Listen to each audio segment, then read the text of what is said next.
For one's health. Here today to talk about exercise and preserving heart health and how to do it safely is Dr. Amanda Zaleski, an exercise physiologist at Hartford Hospital. Welcome.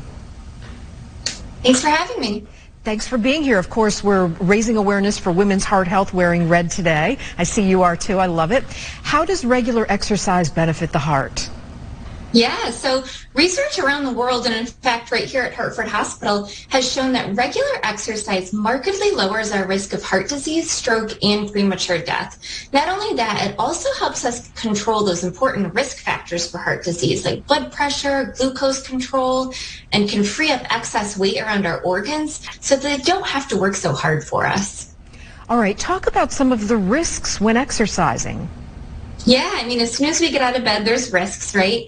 So musculoskeletal injury is by far the most common risk associated with exercise.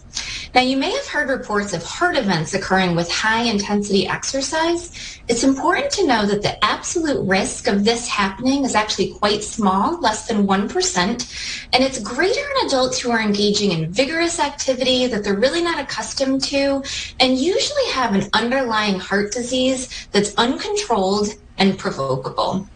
All right, what are some of the signs and symptoms of a heart event that you just talked about? Yeah, that's a good question because we know a large majority of these very small number of exercise-associated heart events almost always come with a warning sign that too often goes ignored.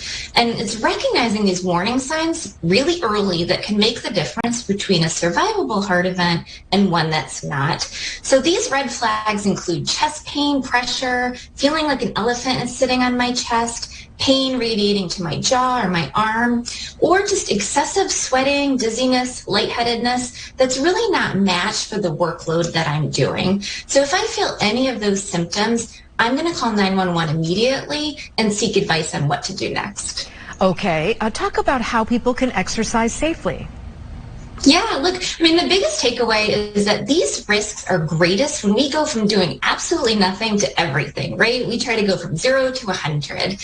But these risks are lowest when we go from doing nothing to something, anything. And in fact, that's where we see the biggest bang for our buck in terms of heart healthy benefit. So we tell our patients the mantra, go low and go slow. Start by simply incorporating more of those low intensity exercises that you enjoy, and then you can either stay there, or if you want to squeeze out a little bit more heart healthy benefit, ramp up either frequency, time, or intensity, but only one of those at a time.